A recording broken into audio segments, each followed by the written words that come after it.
खेला हो गया। ये नारा तो आप लोग सुने होंगे, पश्चिम बंगाल में ममता बनर्जी ने दिया था, लेकिन नारे के पीछे की राजनीति को समझना बहुत जरूरी है। आपको बताते हैं कि किसी भी पॉलिटिकल पार्टी के द्वारा चुनाव के दौरान कई तरह के नारे स्लोगन दिए जाते हैं। पहला होता है सिंप्लीफिकेशन। सिंप्लीफिकेशन किसी भी पार्टी के द्वारा पार्टी की जो मूलभूत बातें हैं वो एक लाइन में बयां कर दी जाती है। 1971 में आपने सुना होगा गरीबी हटाओ का नारा जो इंदिरा गांधी ने दिया था, उस एक लाइन में कांग्रेस पार्टी की पूरी आगामी 5 साल की एजेंडा उन्होंने सामने रख दिया था।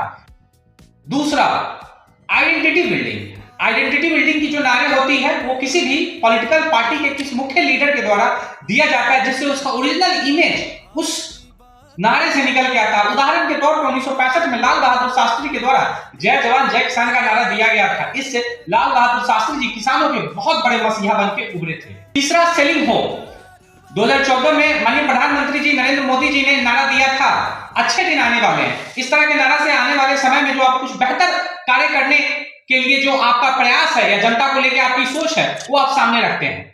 चौथा, the attack tool. The attack tool का बेस्ट एग्जांपल आप राहुल गांधी के उस बयान से कि चौकीदार चोर है से समझ सकते हैं। विपक्ष पार्टी के द्वारा या सत्ता में पार्टी के द्वारा अपोनेंट पार्टी के लिए प्रयोग किया जाता है इस तरह के नारे, जिसको इमोशनल कनेक्ट, ये एक प्रमुख नारा होता है जो नहीं राजनीतिक पार्टी में किसी संगठन के द्वारा, सोशल ऑर्गेनाइजेशन के द्वारा दिया जाता है। आपने सुना होगा कि मंदिर वही बनाएंगे, इस तरह के नारा लोगों के सेंटिमेंट्स को जोड़ने के लिए काम होता है। तो भैया ये नारा होना कैसा चाहिए? तो ये नारा कंसाइज होना चाहिए, क्रिस्प होना चाहिए और कॉन्टेक्चुअल होना चाहिए और छोटा एवं कैची होना चाहिए। क्या आपने भी इस तरह का कुछ नारा सुना है? सुना है तो कौन सा नारा पसंद है?